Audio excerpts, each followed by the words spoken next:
Hello dear, जितने भी ANM के माय डियर कैंडिडेट है, तो आपके लिए यह काफ़ी ज़्यादा महत्वपूर्ण है। देखने वाला प्रश्न है। देखिए यहाँ पे अच्छे से समझिएगा कि मैं यहाँ पे आपको क्या कहना चाहता हूँ। समझ गए? तो जैसा कि आपको पता है कि मैं बार बार कहता हूँ कि आप लोग ऐसे पढ़िए कि आपको लगे कि हाँ वास्तव में जो है हम लोग कुछ यहाँ पे नॉलेज ले रहे हैं और यह नॉलेज आपको जो है जॉब के लिए काफ़ी ज़्यादा यूजफुल हो। ऐसे पढ़ाई पढ़िए। तो चलिए फिलहाल हम लोग यहाँ पे कहता है अपगार स्कोर के जो प्रस्तुत करता है, मतलब अपगार स्कोर को जो है किन्होंने लाया, तो अपगार स्कोर जो है डॉक्टर वर्जीनिया अपगार के नाम पर रखा गया। अपगार जो स्कोर है यह डॉक्टर वर्जीनिया अपगार के जो है इन पर जो है इन्होंने लाया और इनके ही नाम पर यह दिया गया। ओके। शिशु को किस अवधि तक नवजात कहा जाता है? तो नवजात कब तक हम लोग इसको कहते हैं? तो माय डियर, नवजात मतलब ये जो नवजात यहाँ पे क्या कहता है, नियोनेट्स। समझ गए? नियोनेट्स 0 से 28 दिन यह जो समय होता है यह एक नवजात के लिए होता है। समझ गए? प्रसर्व कक्ष का सही तापमान क्या होता है? यह मान यहाँ पे 35 डिग्री सेंटीग्रेड जो दिया है इतना नहीं होता है। समझ गए? यहाँ पे 25 से 25 डिग्री सेंटीग्रेड होगा। समझ गए? लेबर रूम का तापमान। ओके। बच्चों के लिए विकास के सर्वे हेतु प्रयोग में आने वाला टूल्स कौन सा है? कहता है कि बच्चों के विकास के अगर मापना है, सर्वे करना है, तो इसके लिए कौन सा टूल्स आता है? तो एक DDST होता है। DDST का मतलब है TST एक होता है, त्रिवेंद्रम स्क्रीनिंग टेस्ट होता है, और एक होता है यहाँ पे वुड साइड टेस्ट। समझ गए? यह 3 टेस्ट है जिसमें बच्चों के विकास का उपयोग जो है सर्वे किया जाता है इसके द्वारा। DDST, TST, wood side test. Okay. कहता है टेम्पोरी और डेसुडियस टीथ की संख्या कितनी होती है? दूध की दांत जिसको हम लोग बोलते हैं या अस्थाई जो दांत होता है यह कितने होते हैं? 20 होते हैं संख्या में। ओके, याद है, पहले भी बता चुके हैं। लाइव एटेनुएट वैक्सीन, लाइव एटेनुएट वैक्सीन कौन कौन सा है? आपके एग्जाम में पूछा जा सकता है। एग्जाम्पल दे देगा, कहेगा कि इनमें से कौन जो है लाइव एटेनुएट टीका नहीं है, और एक का नाम दे देगा नहीं और 3 का नाम रहेगा कि ये है। तो 3 का नाम देख लीजिए, BCG, MMR, OPV। यह लाइव एटेनुएट टीका है। समझ गए? BCG, MMR, OPV। ओके। आगे है, अब यहाँ पे देखिएगा आप लोग, बहुत ही अच्छा है। कहता है बच्चों में बॉडी टेम्परेचर मापन का सर्वाधिक उपयुक्त तरीका है एक्जिलरी रूट से। समझ गए? बच्चे में एक्जिलरी रूट से जो है सबसे बढ़िया होता है एक्जिलरी रूट से तापमान लेना। बच्चों में प्रोटीन की कमी से उत्पन्न विकार, वही प्रोटीन एनर्जी माल न्यूट्रिशन, PEM, जिसमें क्वास्कियोर और मरासमस 2 होता है। ओके ना। चिकन पॉक्स का कारण किसके कारण होता है? तो आपको पता है चिकन पॉक्स जो है वेरिसेला वायरस के कारण होता है। समझ गए? शिशु में स्तनपान से समान आहार में बदलाव की प्रक्रिया को क्या कहते हैं? तो माय डियर, स्तनपान से नॉर्मल आहार की तरफ जो ले चलने वाला प्रक्रिया होता है उस प्रक्रिया को जो है हम लोग क्या कहते हैं? वीनिंग कहते हैं। क्या कहते हैं? वीनिंग कहते हैं। तो इसको याद रखिएगा। समझ गए? आगे है, कहता है फोटोथेरेपी का प्रयोग करते समय प्रकाश स्रोत व बच्चों के मध्य सही दूरी कितनी होनी चाहिए? मतलब जो लाइट ट्यूब लगा होता है वहाँ से और बच्चे का बीच का जो दूरी हो वह 45 सेंटीमीटर तक का होनी चाहिए। ओके, 45 सेंटीमीटर तक का। ओके, चलिए आगे हम लोग यहाँ पे देखते हैं। कहता है माय डियर, यहाँ पे सरकमसीजन प्रोसीजन किस स्थिति के उपचार हेतु किया जाता है? कहता है सरकमसीजन प्रोसीजन किस स्थिति के उपचार हेतु किया जाता है? तो फिमोसिस होता है। फिमोसिस का मतलब क्या होता है कि बच्चा का जो पेनिस होता है उस पर से आगे वाला जो स्किन होता है नहीं हटता है, तो उसे फिमोसिस कहता है, और इसके लिए सरकमसीजन किया जाता है। ओके, बोलते हैं। कहता है वृद्धि और विकास में क्या अंतर है? तो वृद्धि और विकास में क्या अंतर है? तो वृद्धि होता है कि आपका, वृद्धि का अर्थ है शरीर के ऊतकों के आकार में वृद्धि होना। समझ गए? विकास का अर्थ होता है कि मेंटली विकास होना। समझ गए? जिसमें तर्क क्षमता ये सब जो है बढ़ोतरी होता है। समझ गए? जबकि वृद्धि का मतलब है कि मांस में वृद्धि होना। ओके, आगे देखिए। हेपेटाइटिस ए के प्रकार किस माध्यम से फैलता है? तो ओरल फीकल, समझ गए ना, मल और मुंह के माध्यम से। नवजात में पीलिया के उपचार हेतु कौन से तकनीक थेरेपी दिया जाता है? फोटोथेरेपी, पता है आप लोग को। ओके, कहता है इन्फेंसी का अर्थ क्या है? 0 से 1 वर्ष की आयु इन्फेंट में आता है, समझ गए। टोडलर का आयु वर्ग क्या है? 1 से 3 वर्ष की आयु टोडलर के वर्ग में आता है। ये सब आपको पूछ सकता है एग्जाम में, समझ रहे हैं। प्रोलैक्टिन हार्मोन, समझ गए। प्रोलैक्टिन हार्मोन स्रावन किस अंतःस्रावी ग्रंथि द्वारा होता है? तो आपको पता होना चाहिए, प्यूट्रिट के एंटेरियर लोब के द्वारा, समझ गए। चूंकि प्यूट्रिट में 2 लोब, एंटेरियर पोस्टेरियर, तो एंटेरियर लोब के द्वारा प्रोलैक्टिन हार्मोन का सिक्रेशन होता है।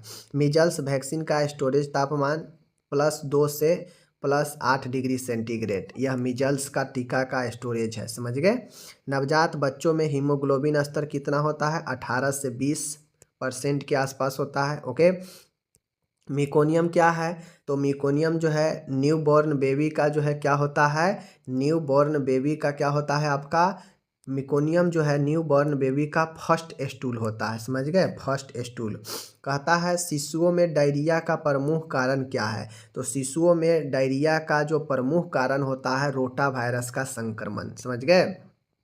आगे है यहाँ पे, कहता है फोटोथेरेपी से उत्पन्न जटिलता क्या होता है? तो फोटोथेरेपी देने के बाद बच्चे में जटिलता ब्रॉन्ज बेबी सिंड्रोम, डिहाइड्रेशन, निर्जलीकरण और स्किन पर चकत्ते हो सकते हैं, ये सब जटिलता है।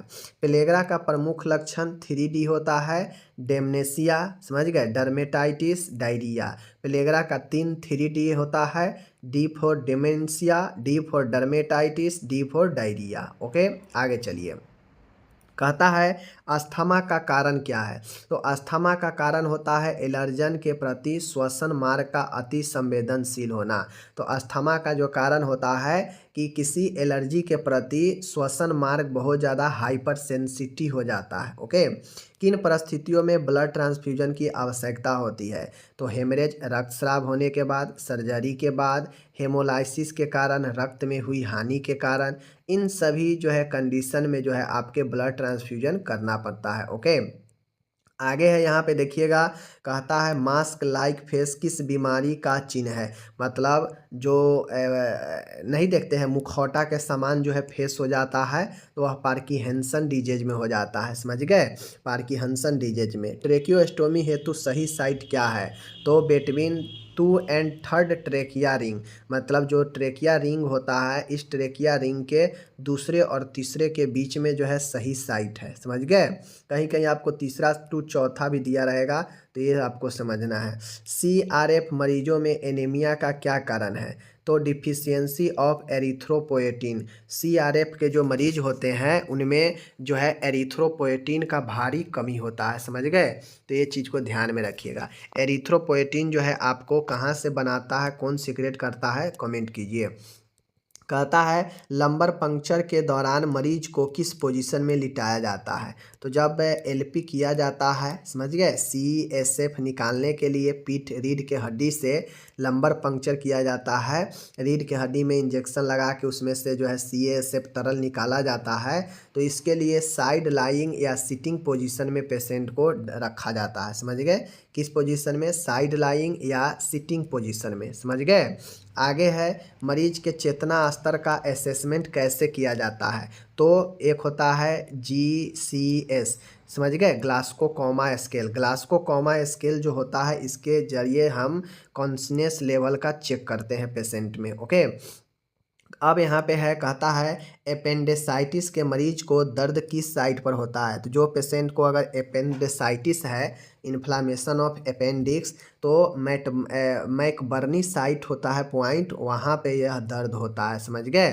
हेड इंजरी के बाद मेनिनटोल थेरेपी का कारण क्या है? अगर पेशेंट को हेड इंजरी होता है, हेड में अगर चोट वोट लगता है या फिर हेड इंजरी होने के बाद मेनिटोल थेरेपी दिया जाता है, IV मार्ग से मेनिटोल दिया जाता है। मेनिटोल का काम होता है कि यह ICP लेवल को कम करता है, यानी इंट्राक्रेनियल जो प्रेशर होता है, जो दिमाग में प्रेशर लगाता है जिसके कारण हेडेक शुरू होता है, तो उसको कम करता है हेड इंजरी में, समझ गए। एडिशन बीमारी किस हार्मोन की कमी से होता है? तो एडिशन बीमारी कॉर्टिकोस्टेरॉइड हार्मोन की कमी से होता है। यह कॉर्टिकोस्टेरॉइड कहाँ से रिलीज होता है? एड्रीनल ग्लैंड से रिलीज होता है। एड्रीनल ग्लैंड कहाँ होता है? तो दोनों किडनी के ऊपर में छोटा छोटा जो दाने के समान होता है, यही आपका जो है होता है एड्रीनल ग्लैंड होता है। समझ गए? तो यही जो है आपका क्या हो गया? कॉर्टिकोस्टेरॉइड होता है। ओके, चलिए ये चीज़ हो गया। आगे हम लोग अब यहाँ पे देखते हैं, डायबिटीज के प्रकार बताइए। डायबिटीज के प्रकार में टाइप 1 होता है, टाइप 2 होता है। टाइप 1 वाला जो होता है यह, इसे हम लोग जुवेनाइल डायबिटीज भी कहते हैं। समझ गए? जुवेनाइल डायबिटीज भी कहते हैं। टाइप 2 वाला है यह नॉन इंसुलिन डिपेंडेंट होता है। समझ गए ना? उसके बाद यहाँ पे आप लोग देखिएगा, बहुत अच्छा है। हेपेटाइटिस के प्रकार में आप लोग को पता है कि 5 प्रकार के हेपेटाइटिस होता है, ए से लेकर ई तक होता है। समझ गए? याद रखिएगा। आगे है आईवी एनेस्थेटिक एजेंट का उदाहरण क्या है? माय डियर, आईवी मार्ग से जो एनेस्थेसिया दिया जाता है उसमें थियोपेंटल सोडियम और केटामाइन। समझ गए? Ketamine, thiopental sodium. ओके, आगे चलते हैं।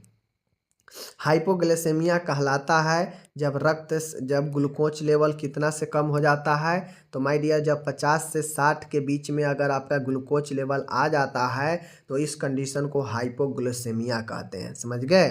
जब शर्करा ग्लूकोज का लेवल अगर इससे कम आ जाए या इतना के बीच में आ जाए तो उसे हाइपोग्लाइसेमिया कहते हैं। ओके, फिर पेशेंट को बहुत ज़्यादा प्रॉब्लम होने लगता है। बीपी बढ़ाने में काम में आने वाली ड्रग्स कौन सा है? Adrenaline, dopamine, अट्रोपिन।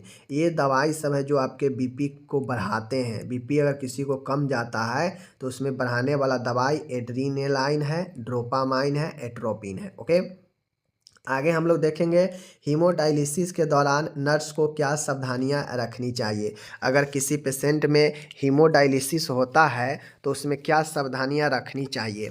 तो यूनिवर्सल प्रिस्क्रिप्शन जो है अपनाएंगे। जो है पेशेंट का हमेशा देख रेख निगरानी करेंगे। वाइटल साइन हमेशा मॉनिटरिंग करते रहेंगे और हेमरेज का मॉनिटरिंग करते रहेंगे कि ब्लड हानि कहाँ से कितना हो रहा है। समझ गए ना? चलिए आगे चलते हैं। कहता है पेरी ऑपरेटिव नर्सिंग केयर क्या है? तो पेरी ऑपरेटर का मतलब होता है कि care of patient before, during and after surgery. समझ गए? तो पेरी ऑपरेटिव का मतलब होता है कि जब सर्जरी चलते रहता है तो उस दौरान जो केयर किया जाता है, देखभाल, वह पेरी ऑपरेटिव होता है। पोस्ट ऑपरेटिव होता है वह जो सर्जरी होने के बाद होता है। ओके, कार्डियक अरेस्ट का सबसे कॉमन कारण क्या है? तो कार्डियक अरेस्ट का मतलब हृदय घात होता है और यह हृदय घात का सबसे आसान जो है VF होता है, वेंट्रिकुलर फाइब्रिलेशन। वेंट्रिकुलर फाइब्रिलेशन जो होता है यह कार्डियक अरेस्ट का कॉमन कारण है। ओके, ओटी में सर्जन को असिस्ट करने वाली नर्स क्या कहलाती है? माय डियर, ओटी में सर्जन को असिस्ट करने वाली जो नर्स होती है उसे स्क्रब नर्स कहते हैं। समझ गए? ओटी में मतलब ऑपरेशन थिएटर में सर्जन को सहायता करने वाला जो नर्स होती है वह स्क्रब नर्स होती है। समझ गए? Scrub nurse. ओके, याद रखिएगा। पूछ लेगा कि स्क्रब नर्स इनमें किन को कहते हैं? ओटी को असिस्टेड करने वाली, डॉक्टर को असिस्टेड करने वाली, समझ गए, नर्स को असिस्टेड, ऐसे करके पूछता है। आईसीयू का full form intensive care unit होता है। समझ गए? बर्न के मरीज को यहाँ पे देख लीजिए स्पष्ट रूप से। बर्न के बाद पहले कुछ घंटों में इन्फ्यूज किया जाने वाला आईवी फ्लूइड कौन सा होगा? तो बर्न के पहले कुछ घंटे में जो आईवी के माध्यम से जो तरल दिया जाता है वह आरएल या फिर नॉर्मल सलाइन होता है। तो ये चीज़ आपको मैंने यहाँ पे 40 से 50 जो है वन लाइनर मैंने अभी आपको बता दिया, जिसमें कुछ चाइल्ड हेल्थ से था और कुछ जो है आपके बहुत ही अच्छा प्रश्न लिया गया था। तो बाकी चलिए अब हम आपको मिलेंगे अगले वीडियो में। अपना आप ख्याल रखिएगा। समझ गए? चलिए धन्यवाद, मिलेंगे अगले वीडियो में।